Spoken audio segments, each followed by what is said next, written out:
Me rastin e 22 nëntorit ditës alfabetit të gjuhës shqipe, në Gostival u organizua një program i begat kulturor dhe artistik, aktiviteti përbashkët i komunës së Gostivalit dhe qendrës për kulturë. Të parat në skenë u ngjitën nxënës të shkollave fillore të qytetit, ndërsa programi u hap me intonimin e himnit kombëtar nga kori i shkollës Ismail Qemali në drejtimin e arsimtarit Elmedin Saliu.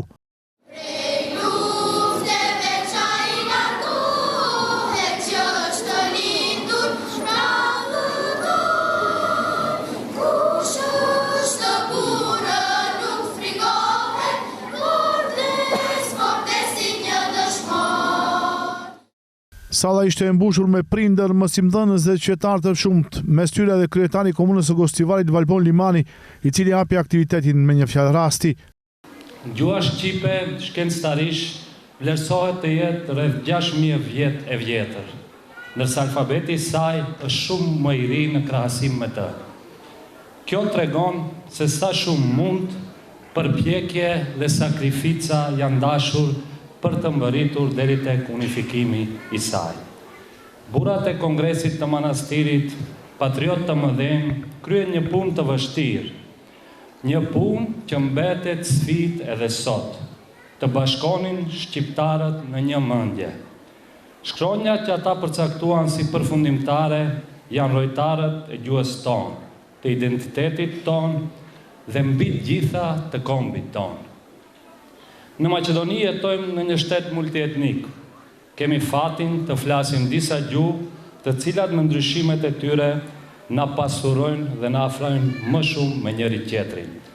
Ashtu si alfabeti bashkoi shqiptarët përmes një shkrimi të vetëm, ashtu edhe respekti për njëri tjetrin let na bashkoj për një jetë me harmoni dhe begati.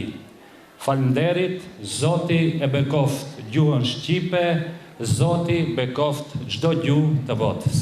Veshur me ngjyrat kuqezi, nxënësit e grup moshave të ndryshme sollën vallëzime, këngë dhe recitale, të cilat u pritën me duar trokitje e entuziazëm nga të pranishmit.